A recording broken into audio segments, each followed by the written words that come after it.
think the whole series, honestly, the difference, in winning and losing can be really slim. I just feel like that, it was about the defense, and we played good defense all weekend, made some super plays, uh, some extra outs, and then obviously the pitching. I mean, they pitched well, we pitched well. There was some big hits. There was runners left out there today, but we just played some baseball.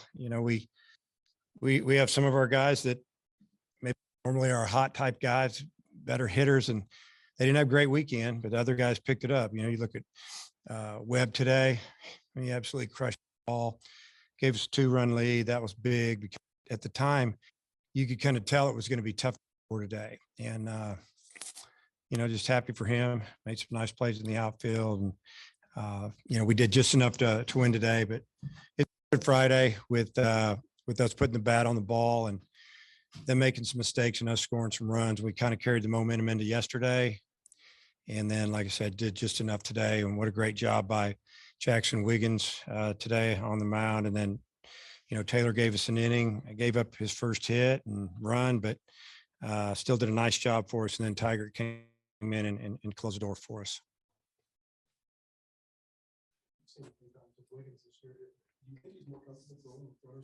Because he had him on base in every inning today. Yeah, we noticed that. Yeah, that's not the way you want it, but I don't think it's the fact that he's more comfortable. I think he's just pretty good at it. Being kind of former reliever for us last year for the most part. He didn't get rattled, made some big pitches, but his stuff was good. There was some really close pitches he didn't get, and put him behind some hitters. But 6 innings, 4 walks, guy throwing that hard. Still they have to square it up pretty good. We played really well behind him though, so I don't think there's really a comfortability type thing out there. And then with Tiger, and Taylor, all of them stranded. I mean, Kentucky stranded a runner every inning. What did you just think overall their ability to pitch around those tight situations in such a tight game? Well, you just kind of learn about your players' mentality and their, how they respond in the games and in tough situations by watching. And when they get in that situation, how do they perform? And all 3 of those guys perform really well with runners on base. And it's a credit to their toughness. And, I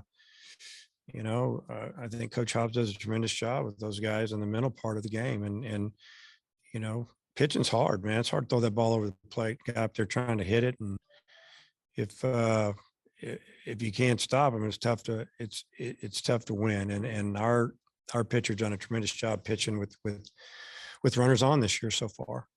How good was this homestand for your team? Because you've won 11 straight.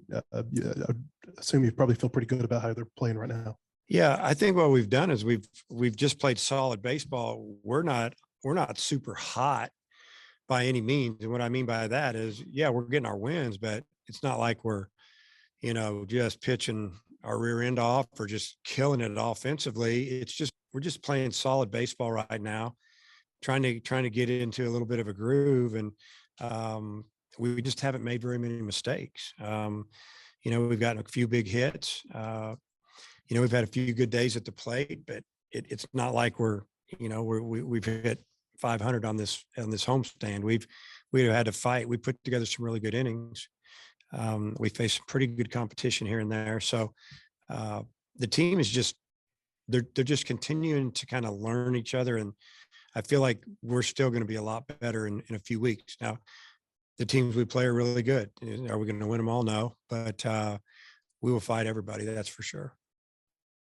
Just going back to Wiggins for a second, he's obviously always had talent, but now he's, throwing a lot more off-speed pitches, working deep into games, doesn't seem to get rattled as much. Just what have you seen from him just in his progression and his growth as a pitcher? Well, you kind of mentioned some of it is that you don't really rattle him. He's thrown a lot more strikes, in my opinion. He's also shown that he can get behind 3-0, 3-1 and come back and get hitters out. He's throwing more breaking balls for strikes now. He's thrown a couple of good changeups today. They got some fly balls, guys out front, some big hitters. And, they call it pitching. He's pitching, he's not just out there throwing and hoping he throws it by somebody. You got to pitch, and I know the board's out there saying it's 93, 94, 95. It's you can add some more miles an hour to that. And it's mostly 95, 97. And your starters, all three of your starters went deep into the game this week. And is there any more pitchers that you might have wanted to get in the game, or some guys that you were thinking about going to in different situations? Well, yeah, there's other guys that we'd like to get in the game, but when you're in conference play, you're gonna go with the guys that have kind of proven what they can do up until now, and then the guys that are going to get the ball a little bit later are going to get some work, more in the midweek. Yeah, I mean, there's no more non-conference weekends, and it starts in the fall. They kind of got to show us what they can do in the fall, and then we can build off of that. But there's some guys. I mean, Nick Griffin's a guy. They don't hit him very well, but he had a really good inning in Texas. We're thinking, wow, I mean, that guy can throw the 8th or 9th as well, maybe more. And then he's had a couple rough innings since then. But then he's had a couple good hitters. You're going, man, he just didn't touch him.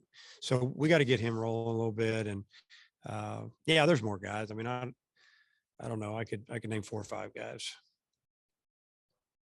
Coach, you had 3 quality starts from all 3 guys this weekend.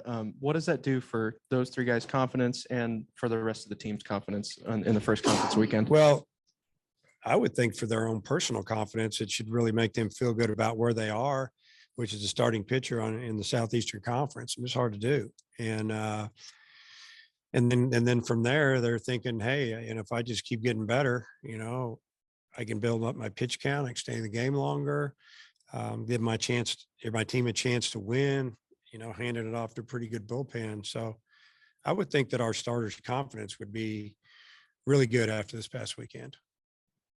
I know there could be weather involved for Wednesday, but what might you do from a pitching standpoint if you do? I can tell them, right? We're not going to Kansas City. High of 40, snow and rain. Winds out of the north at 15 to 25. Here we go again with that weather thing.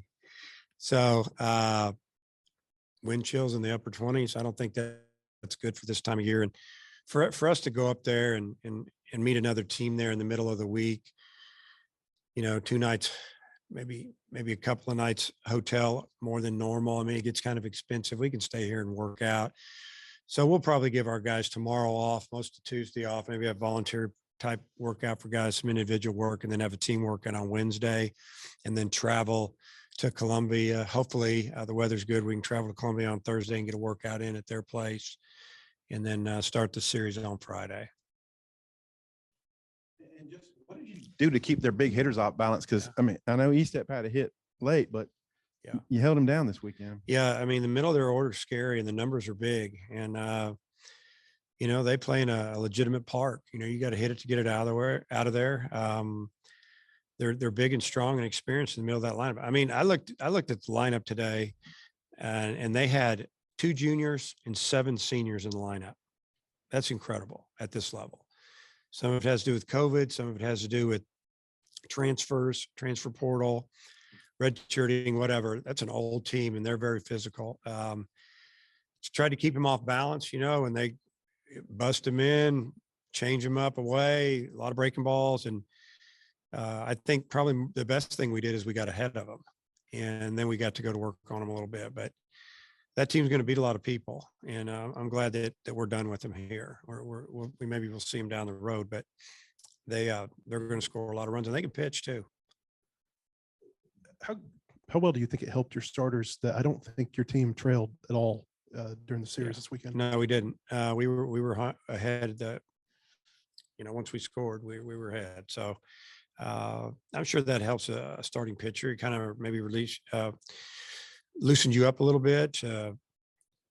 Take the edge off where you think, hey, if I make a mistake, we already got a run or two lead, and not a problem. But I think you can ask any pitcher, they'd much rather pitch with a lead than a tie ball game. And then as it pertains to Braden Webb, how good do you feel about what's going on with him this week to get him going offensively? And then obviously he made some big defensive plays. Well, it starts on the defensive side for me, and I've said that all along, that you get some guys in the outfield that are hitters, and you always got to have one that can really run them down from maybe alley to alley, and that's Braden. I mean, he's a good defender, got a really good arm. Now he's starting to hit. When you hit that ball, I guess I saw that it said it went off the barrel at about 111 miles an hour. That's big time. That's full grown man strength right there. And he hit that slightly into a little bit of a wind, and then it pushed through it 440 feet or whatever it said, if that's what it was. We've seen it. We've seen it a lot. We've seen it go the other way. You know, he tried to do a little bit too much on that hustle play. He felt bad about it. You know, he should have stayed at first base. Got a runner at first, third, and 1 out. We're up 3-1. Gives us some options, just safety bunt. We got a chance to get another run in, but I like the hustle. But love it that he's contributing offensively, and that's really good to see.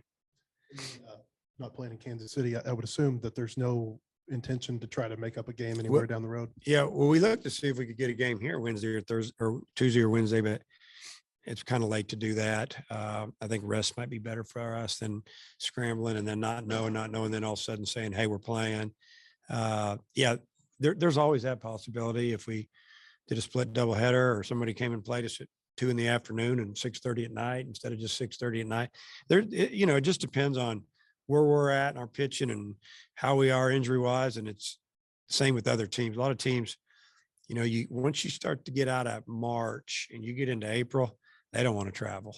They want to play at home, and I don't blame them. It's that time of year as college basketball takes center stage with the tournament finally upon us. If you're looking to wager this year, BetOnline is the #1 spot for all your updated odds and info, along with great contests, including the bracket contest, where you can have a chance to take home the top prize. Head over to the website or use your mobile device to sign up today and receive your 50% welcome bonus on your first deposit. Just use our promo code BELIEVE to get started. That's BLEAV. BetOnline is your continued source for all your sports wagering needs, including live betting and your favorite Vegas casino games. Bet Online, where the game starts.